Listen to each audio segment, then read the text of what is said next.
bah les gars, il nous faut du bioéthanol. Et c'est quoi le bioéthanol? Eh bien c'est simple, le bioéthanol est un biocarburant, c'est-à-dire un carburant d'origine organique et non fossile produit à partir de biomasse animale ou végétale qui peut être utilisé en complément à des combustibles fossiles. Il existe actuellement deux filières principales de production. La filière huile et dérivés qui produit en majeure partie le biogasoil à partir d'huile de colza et de graisse animale. Et la filière alcool qui produit le bioéthanol à partir de sucre, d'amidon, de cellulose ou encore de lignine hydrolysée. Mais il existe d'autres formes moins développées, telles que les biogaz dont fait partie le biométhane issu de la méthanisation des matières organiques. L'utilisation de ces biocarburants est en pleine expansion. En 2019, sa production a augmenté de 56% par rapport à 2010. Nous avons donc choisi le bioéthanol comme sujet principal car c'est le biocarburant le plus produit en France et représente un quart de la production totale européenne. La majeure partie du bioéthanol produit actuellement provient des plantes sucrières telles que les betteraves, la canne à sucre ou encore les céréales comme le maïs ou le blé. Prenons l'exemple de la betterave. Sur un hectare cultivé, 90 tonnes de betteraves sont récoltées, qui donneront 90 hectolitres de bioéthanol et 4,5 tonnes de pulpe déshydratée qui serviront de nourriture aux animaux d'élevage. La betterave est coupée en petits morceaux et libère son sucre par osmose. C'est le jus de diffusion. Le sucre se transforme en alcool sous l'action des levures de type Saccharomyces cerevisiae, c'est la fermentation alcoolique. Dans un premier temps, le glucose des betteraves donne 2 pyruvates par la glycolyse.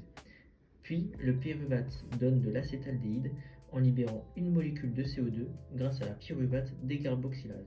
Enfin, l'acétaldéhyde est réduit en éthanol par l'alcool déshydrogénase en oxydant une molécule de NADH en NAD+. Le produit qui résulte de la fermentation ne contient que 10 à 15% d'éthanol.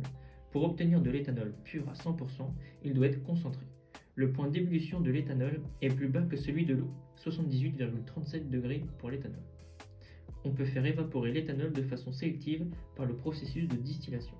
On se retrouve avec de l'éthanol pur à 95%. Les 5 autres pourcents sont de l'eau. On tamise le mélange pour produire de l'éthanol déshydraté pur. On ajoute un peu d'essence pour ne pas rendre le produit potable.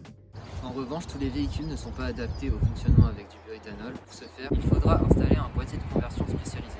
Le principal avantage du bioéthanol par rapport aux autres formes de carburant reste le fait qu'il rejette bien moins de gaz à effet de serre, que ce soit le monoxyde ou encore le dioxyde de carbone. Cela pourrait être une alternative aux combustibles classiques de la même manière que les véhicules électriques. En moyenne, un véhicule qui roule au bioéthanol émettra 36 grammes de CO2 par kilomètre contre 164 pour un véhicule à essence. Cela représente une différence de 78%. On pourrait croire que cela tire les performances vers le bas, mais c'est même le contraire. Avec un indice d'octane de 104 pour le bioéthanol contre 95 à 98 pour l'essence, cela signifie que l'éthanol a une meilleure résistance à l'auto-allumage. Autrement dit, il est moins probable que sa combustion se déclenche sans l'activation de la bougie dans le cylindre du moteur. On aura donc un véhicule plus écologique mais aussi plus efficace. C'est cependant loin d'être une solution parfaite. Premièrement, il a un pouvoir calorifique plus faible que l'essence.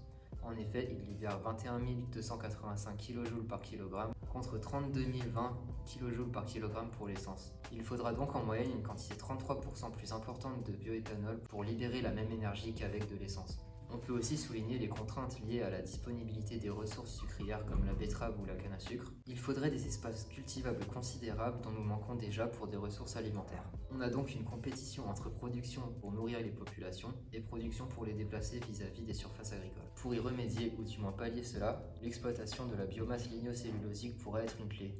On pourrait par exemple employer des déchets forestiers très disponibles en quantité et jusque-là inexploités. En plus de sa disponibilité, une partie de celle-ci peut être utilisée pour fournir l'énergie nécessaire à sa transformation.